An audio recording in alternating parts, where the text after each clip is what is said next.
po mga kabisnes. Sa mapagpalang araw, gabi, umaga, tanghali. Yan, naimbag na daw. Pero sa totoo ng mga kabisnes, gabi po ngayon. Ay, hindi na po pala gabi. Alas 12 na po pasado. Gising pa kami mag-asawa. Pero anong tulugan to?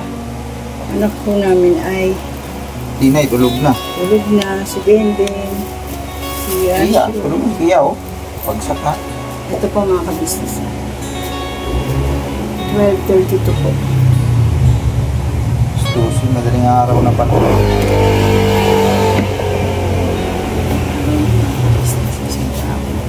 Kasi bukas na araw. Yung ano, ma, yung, paano ba yung, kasi Tinay, yung kay Tinay mga kabisnes nung nakaraan kasi, na hindi natuloy ang kanyang injection. Kailan ba natin yung dadalhin?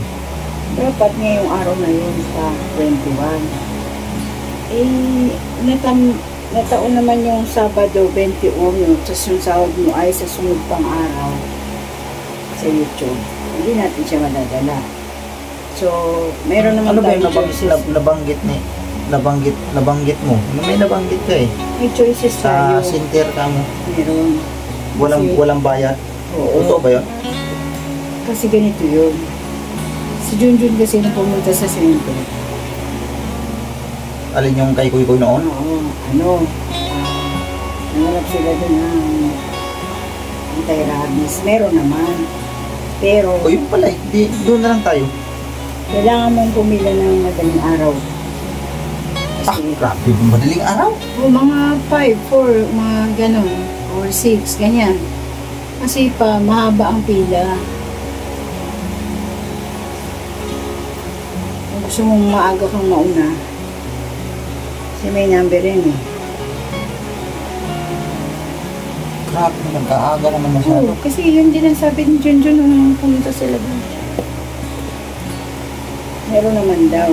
May choices ka naman. Kung meron naman pala, Wala mga tayo. kamis din, kung para sa akin, doon na lang tayo eh. Kahit pa paano eh, sayang din yung 500 eh. 500, 4 na session yun eh.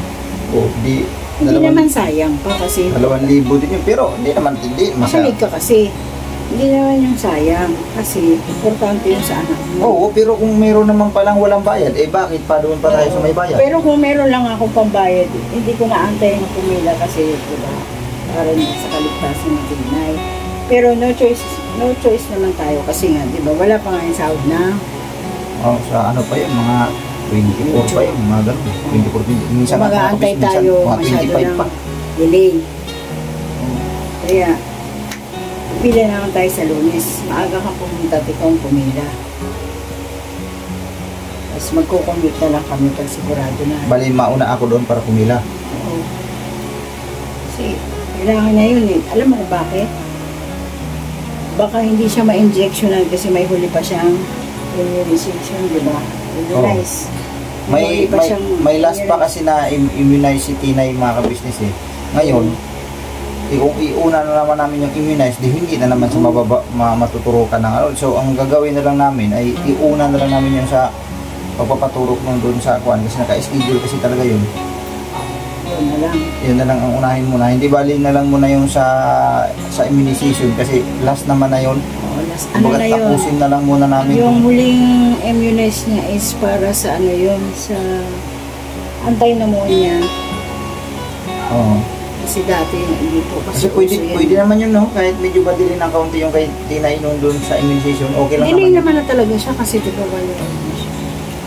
Okay lang. So, yung ang gagawin namin mga kabisnes ay uunahin na lang namin yung sa injection sa yung sa pagpapaturok ng ano anti-rabies. Mas importante din naman kasi yun. Kasi kung unahin nga naman namin yung ano, di hindi na naman siya Oo, kasi matuturukan. 30 ang immunize niya eh. 30, O hindi naman pwede, di ba sinabi niya nga dun sa anti-rabies na hindi pwede magsabay ay yung magkasunod o ika nga. Hindi po pwede. Ganyan ang uunahin natin. Nakadami pa lang. Ano ni Kiyo? Nandito pala mga. Di pila na lang tayo. Pila na lang mga kabisnes yung gagawin na lang namin. Pipila na lang kami sa Lunes. Kasi kung hintayin pa namin yung sa sweldo ay medyo malayo-layo pa yun. Ang isa pa, Saka makakatipid na rin. Sayang din yung 500 eh. hindi Kung nga may- sayang yun. Kung may libre, diba? Oo. Kung may libre naman, di mo lang tayo sa libre. Di bali, tsagain ko na pila muna. May naisip ako pa. Gawin natin to kasi talagang chido tayo pag ganito. Pero mahina talaga yung ano. Lalo na itong estudyante natin ay 4. Hindi pa kasama si Dudong ha. Congratulations lang. Talagang Congratulations. napakasipag mag-aral hanggang sa yun, nakatapos na siya sa pag-aaral niya. Congratulations talaga sa iyo. Sobrang proud kami. Kumbaga natapos din yung paghihirap sa araw-araw na mapasok. Yan. Ulan, init. Ay, at least nakaraos na siya sa ano. Kumbaga nakamit niya na yung kanyang pangarap. Dreams come true. Makakapasok na yan. Tabahong maganda. Ganda ng kurso ni Budang. Ano ba? Ano yun eh? Psychologist nga yun. Sabi ko nga pala sa kanya. Doktor din yun. Kailangan na video call kami. Ako yung una niyang gagamutin. Ako yung una niyang pasyente. Kasi may sakit akong ano. Postpart. Hindi. So, yun po mga ka-business. Abangan niyo po ang Muling susunod na araw po. pagbabalik lako. Balik lako ka ulit kami. Ito naman ano, gamay naman din natin dahil marami na rin tayo sa school. Pero hindi ko lang alam ngayon kung gaano nakamahal yung mga bibili. Diba? Yun ang problema kasi ang ano pa naman ang lalo pat mga mga buwan ng itong mga buwan na to, tag-ulan. Pag ganitong mga tag-ulan mga ka-business at may mga mapasok na bagyo, ang mga bilihin dyan mahal masyado, lalo pa sa mga gulay. Pag may bagyo, naku, ang gulay niya sobrang taas. Kaya pag ilalako mo rin, siyempre yung mga mamimili, aaray talaga sa sobrang mahal ng paninda. Kasi di pa naman po pwedeng, pag nabili mo doon pag nabili mo pa naman sa, sa pamilihan, doon sa hanguan mismo, di mo pa naman matatawaran, kahit talaga piso, ayaw talaga nila. Kung ano yung timbang doon, yun talaga mabayaran mo. Kung ayaw mo ulis. Pagdating dito, siyempre, presyo ka rin medyo mataas-taas. Nagalit yung Ako, ang iba, umari, grabe naman kamahal. Wala pa tayong magagawa kasi yun talaga presyohan dun sa kwan din. Kung ano naman yung presyo sa sa mga palengke, labasan, kung anong presyo dun, sumusunod lang din kami, halos parehas lang. Ang pinagkaiba lang sa amin kasi dahil ako, nilalako ko sa mga bahay-bahay. Pero halos same lang ang presyo na ginagawa din namin. Kung anong presyo na sa labas, ganoon din ang amin. Hindi na nga sila, Kaya kung isa talaga, umari iba, tapos tawaran pa. hindi na nga sila maglalakad kung sasakay ng tricycle kasi Mga pwede dito na lang. Ako minsan naman, pinabigyan din namin.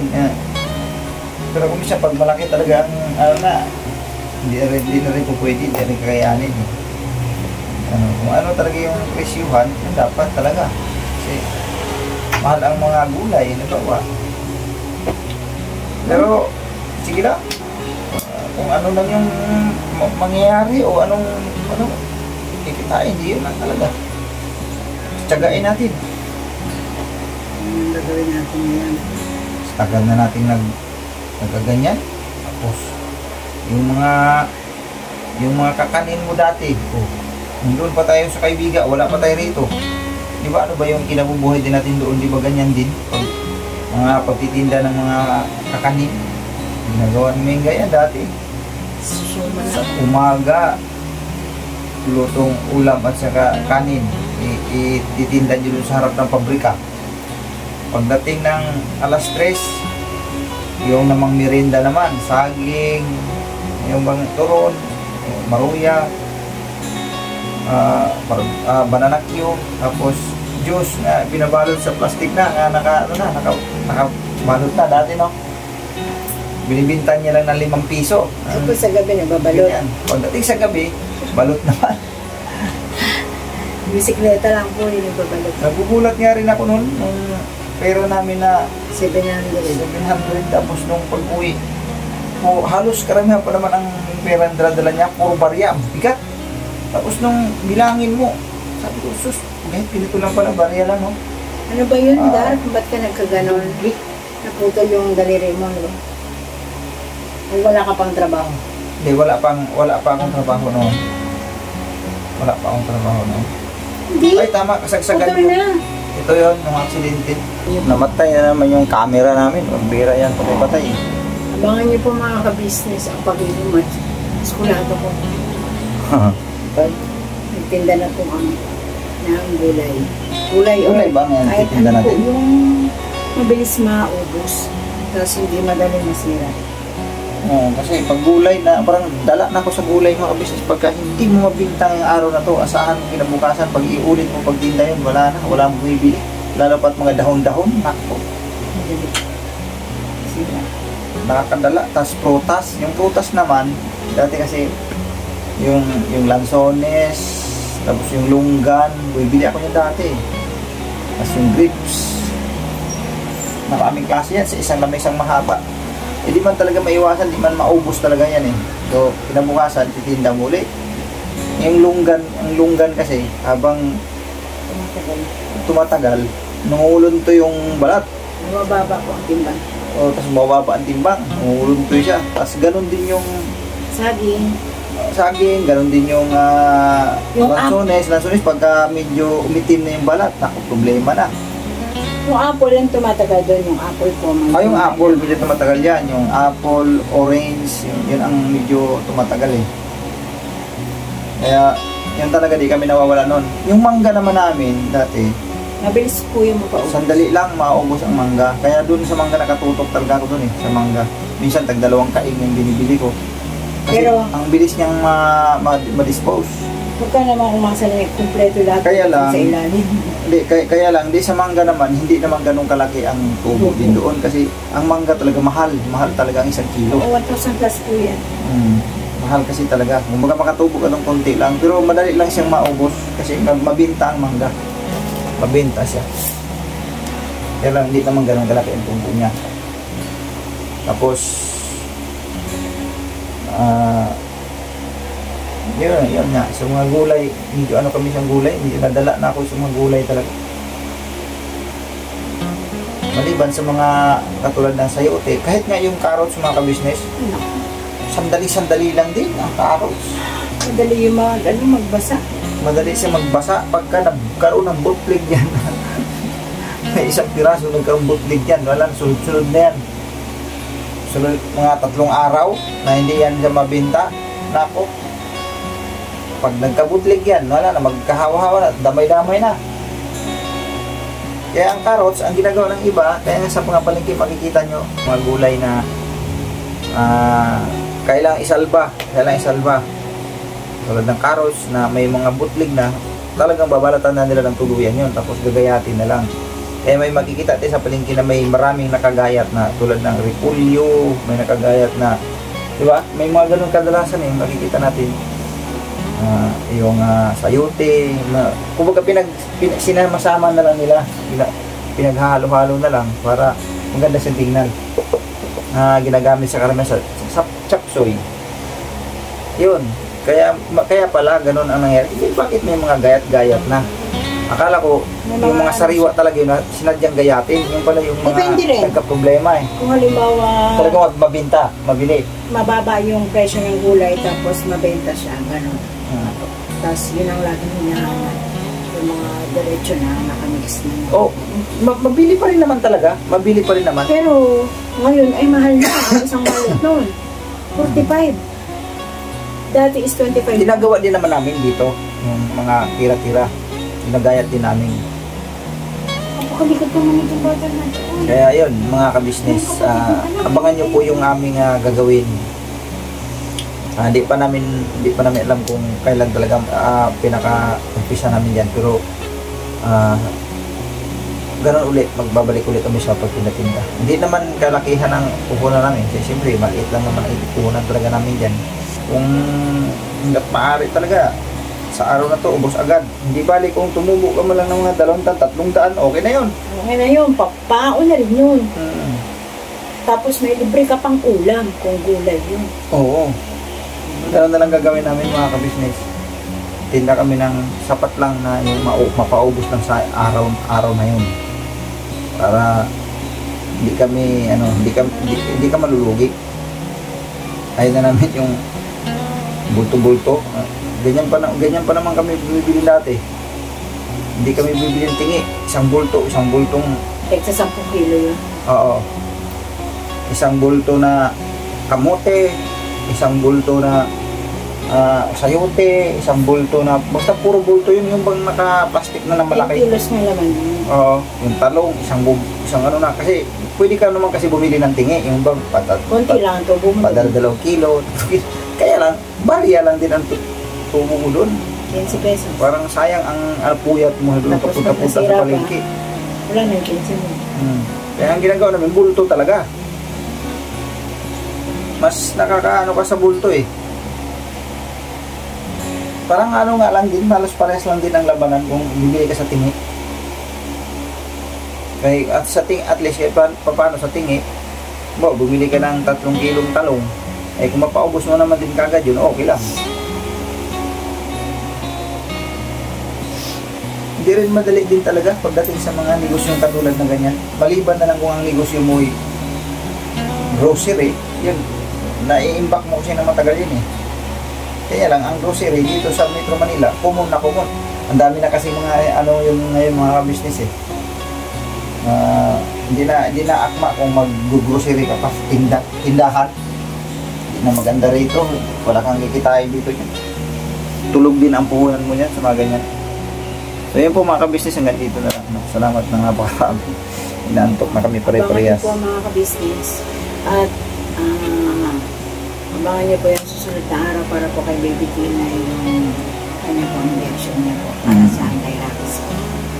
So yun po mga ka-business, salamat po na napakarami sa suporta niyo po mga ka-business na hindi minamahal. Maraming salamat din po sa lahat po ng nag-pray kay Tina na mabalik na po siya. Maraming salamat po sa inyong lahat. Yan po. At siyempre po, support po natin ang ating ka-business official, Papa Dins TV, ka-business family, Mrs. TV official. At siyempre, lahat ng mga kagwangs, ang iyong abang lingkod, mga ka-business, Kagwang Buknoy official. Siyempre, si Vera Andito official. Si Medyo Kagwang official. Medyo ba? Medyo Kagwang. Si Medyo Kagwang official yan. Tapos si Editor Darrell. Editor Darrell official. Yun. At sa lahat po ng reactors. Sa lahat ng reactors na ka-business family. Maraming salamat po mga ka-business. God bless po sa ating lahat. Never say goodbye. Tomorrow is another day. Barabanat. Alright, bye-bye. Good morning po. Good morning. Good morning na. Antok na kami pare-parehas. Count na. 2, 3.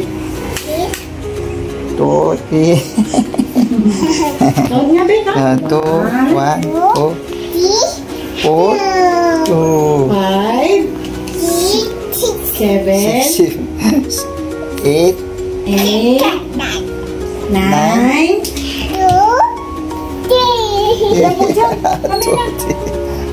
Naka dito, dali. Gabay na tayo. Dali na. Nga, 2. Mumu daw. Naka dito, dali. 2, 3. Nga. Count na. Count ka na, dali. 2, 3. 2. 1, 2. Yan na, count na ikaw. 1, 2, 3. Padala mo na kape. Kunin kayo padala. Bumalik na uli yung sigla ni Tinay. Bilang dali. 2, 3, 2. Sa bawat araw na lumipas, ka-business ay nagagalak. Maraming taong natutulungan,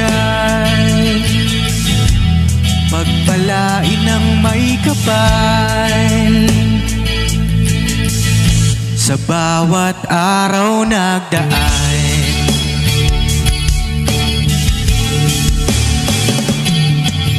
ka-business, business, ka-business, Papa Dean, Steve, mahal kayo ng marami. Ang tuwa nila'y walang mapagsidlay. Noong kami niyong natagpuan,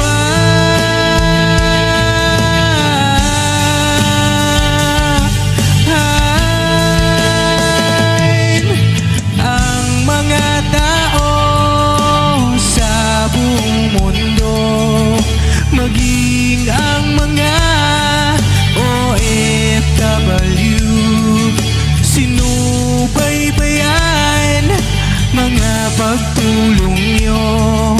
Panalangin nila, sana'y hindi kayo magbabago.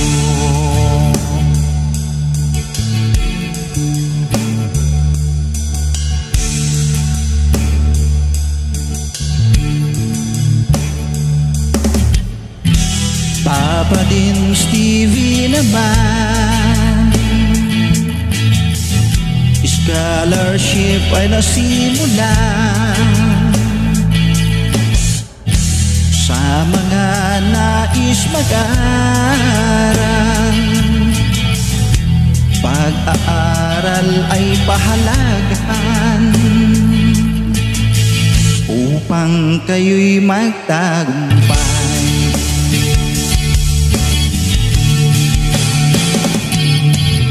Ka-business, Mrs. Ka-business, Papa Dean, Steve, mahal kayo ng marami.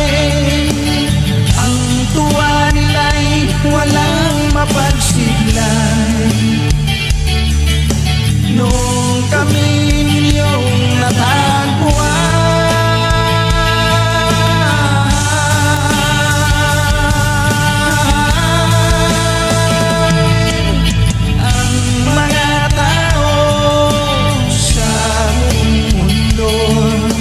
maging ang mga OFW, sinubaybayan mga pagtulong nyo.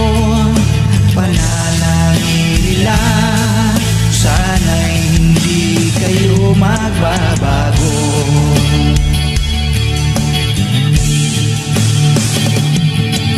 Sponsors and subscribers naming minamahal, walang sawa kami sa inyo'y magpasalamat. Mula pa noon at hanggang ngayon, walang sawa kayo ay tumulong.